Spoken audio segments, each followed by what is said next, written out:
Imagine this: you are offered a button. Press it, and every source of your suffering vanishes. Not just the physical aches, but the gnawing anxieties, the heartaches that echo in the quiet, the humiliations that still burn years later. All of it gone. In its place, a placid, uninterrupted contentment. A life of pure, undiluted peace. Your hand hovers. A part of you screams to press it, of course. This is what you've been taught to seek, the entire goal of the self-help industry, the promise of 1,000 therapies, the end of pain. But another, deeper part of you hesitates. A silent, stubborn instinct whispers a terrifying question. Without this weight, who would I be? This is the great contradiction at the core of your humanity.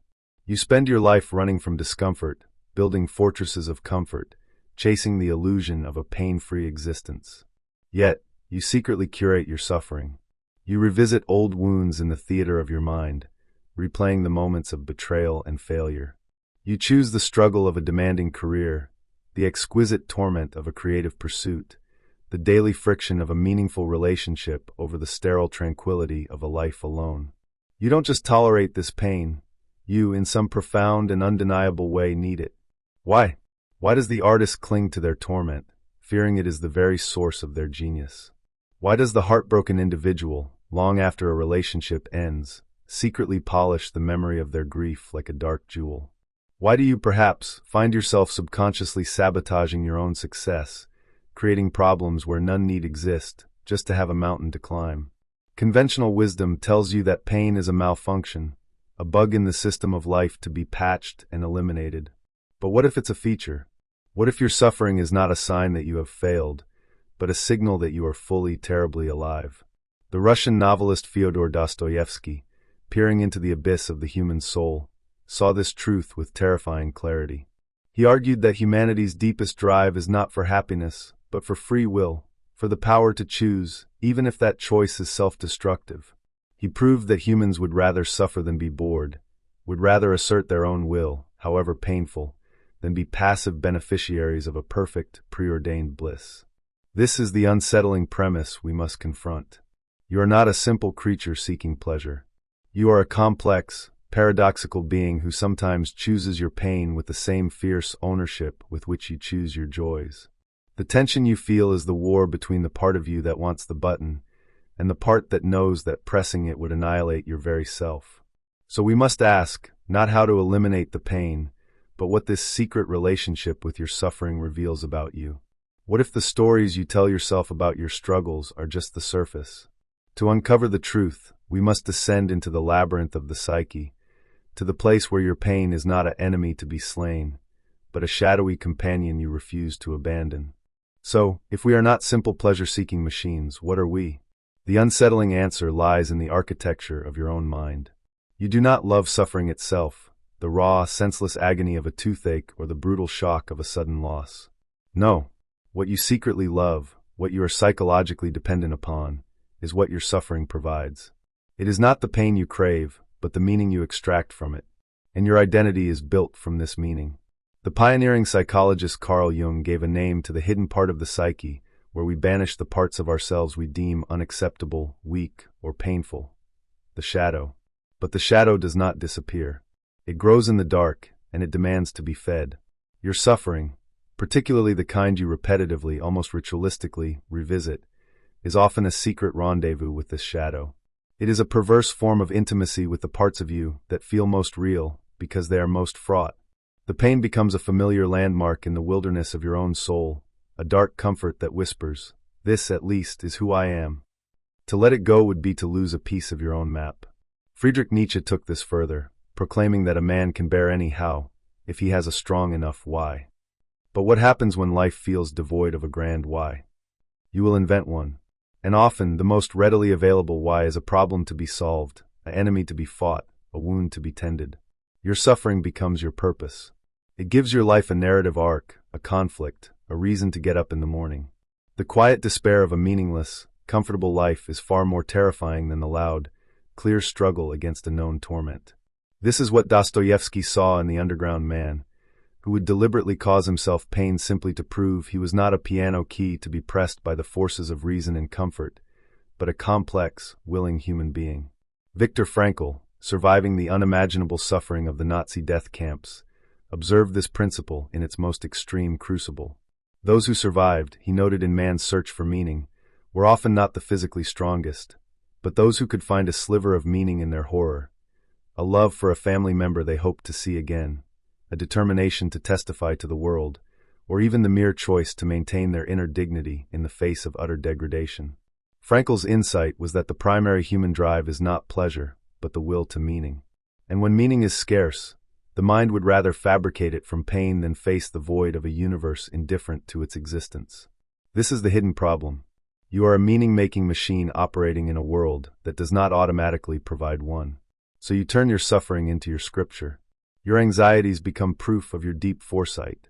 Your heartbreaks become evidence of your profound capacity to love. Your struggles become the heroic saga of your life.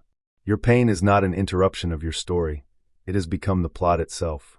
And this is where the trap snaps shut. For if your identity and your purpose are built upon this foundation of struggle, what would be left of you if the struggle ended? The thought is so existentially frightening that you cling to the very thing you profess to want to escape.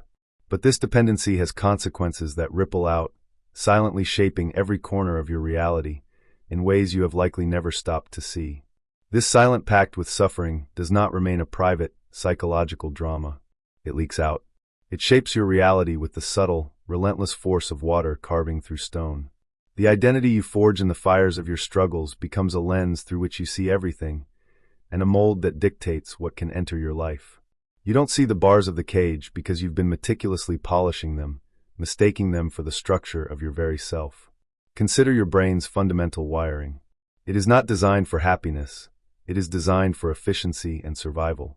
It operates on a principle of predictive coding, constantly building a model of the world based on past experience. What has been most consistent in your past? Your particular brand of suffering. Your anxieties, your relationship patterns, your self-doubts. Your brain, in its quest for efficiency, begins to filter the world to confirm this model. This is the neural basis of your comfort zone. It's not actually comfortable, but it is predictable. Your brain would rather be right and in pain than surprised and at peace.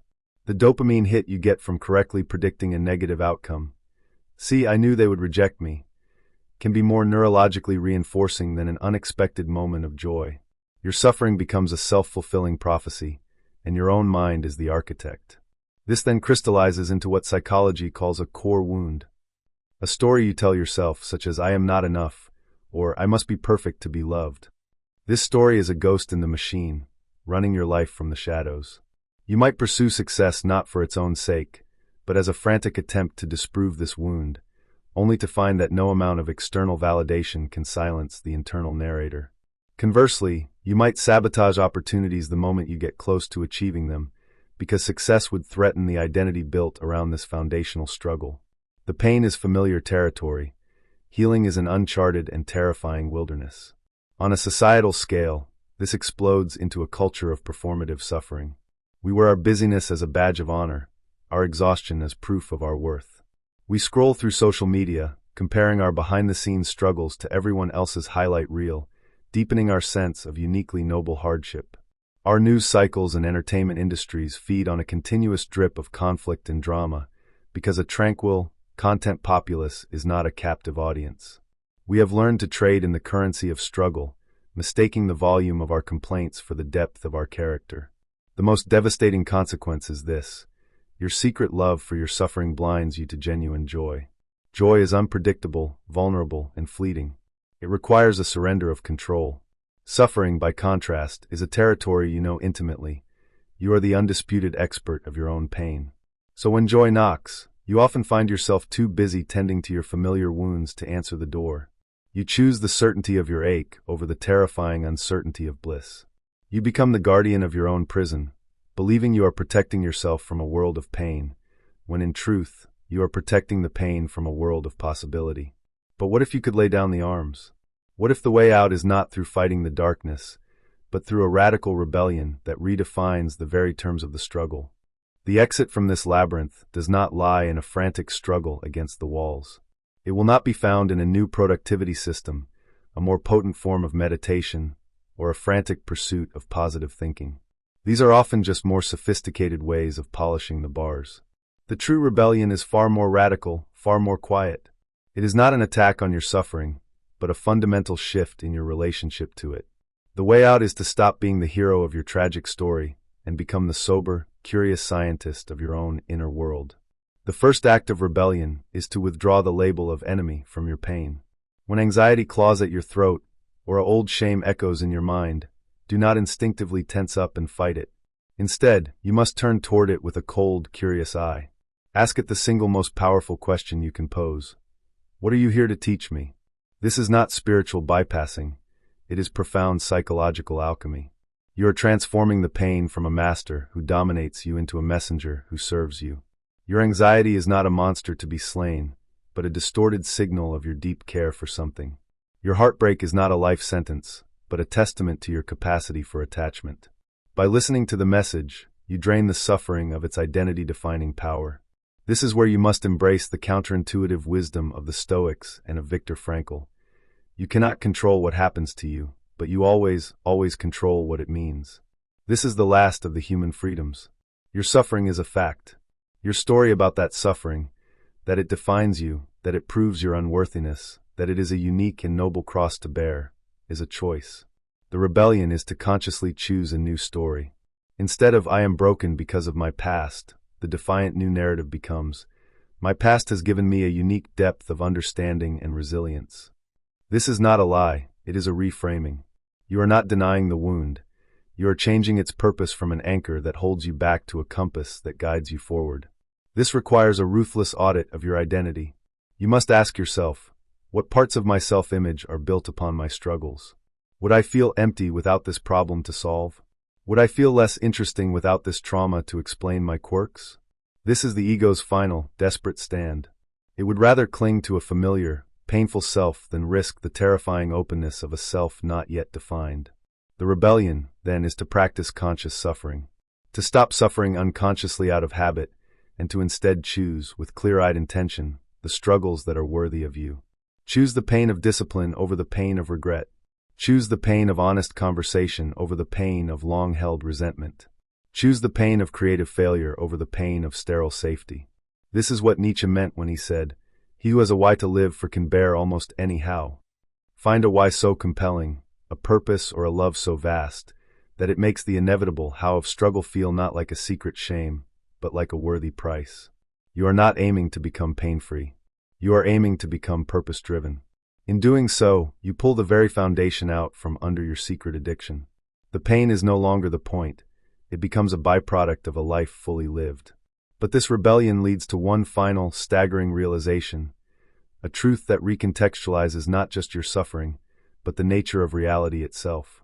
Here, at the end of our inquiry, we arrive at the ultimate truth, the paradigm shift that reconfigures everything. It is not merely that you can find meaning in your suffering, or that you should choose worthy struggles.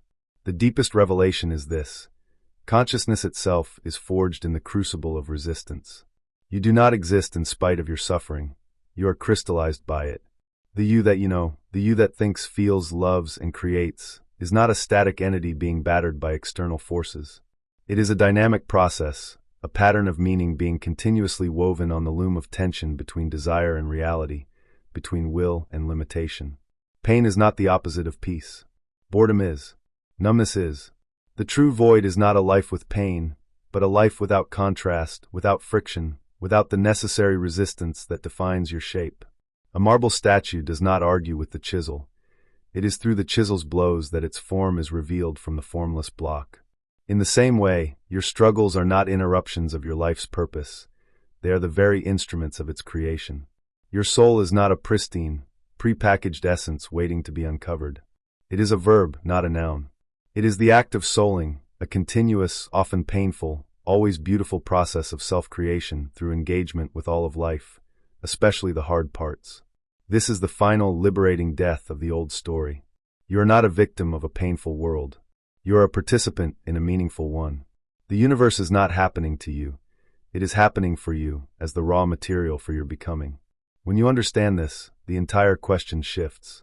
The goal of life is not to arrive at a distant finish line of permanent happiness, where all suffering ceases. The goal is to become a more complex, integrated, and authentic expression of consciousness through the very journey itself. The peaks of joy are defined by the valleys of sorrow. The strength of your compassion is carved by the depth of your own wounds. The clarity of your peace is earned through the storms you have navigated. This is what Nietzsche meant by amor fati, the love of one's fate. It is not a passive resignation to suffering. It is an active, passionate embrace of the entire tapestry of your existence, the light, the dark, the joy, and the pain, as necessary and holy. To look at the sum of your life, every scar and every celebration, and to say, I would not have it any other way. For to change a single moment of suffering would be to risk unraveling the intricate, magnificent person you have become. So we end where we began, but with everything transformed. That button, the one that promises to erase all your pain, is now exposed for the hollow, annihilating trick it always was. To press it would be to choose non-existence. To press it would be to silence the very music of your soul, which requires tension to sound a note. The question is no longer, how do I end my suffering? The question, the only question that matters now, is the one that will haunt and inspire you for the rest of your days. What does your pain feed? Does it feed a story of resentment and limitation, keeping you small and safe in a familiar prison? Or does it feed the fire of your purpose, tempering your will, deepening your compassion, and illuminating the unique, irreplaceable shape of your being? Choose.